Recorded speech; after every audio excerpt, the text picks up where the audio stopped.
çağrısı doğrultusunda Rasul Ayn ve Hamam kapılarının Şubat 2026 itibariyle kapatılacağı büyük bir üzüntü ve şaşkınlıkla öğrenmiş bulunuyoruz.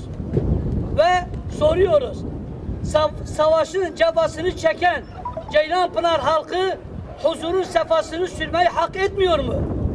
Ticaret tam canlanmış, esnafımızın tam nefes almışken bu kapıya kilit vurmak hangi mantığa çıkmaktadır? Her şey tam yoluna girmişken bu kararı kabul etmiyoruz.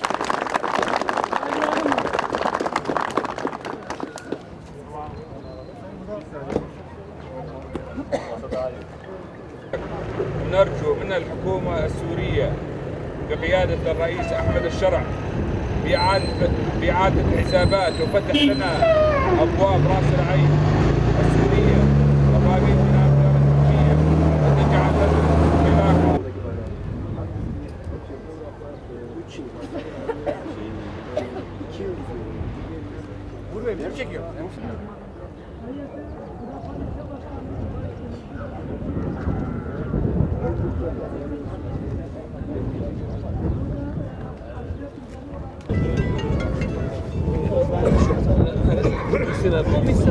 Tamam. Hepinizden Allah razı olsun.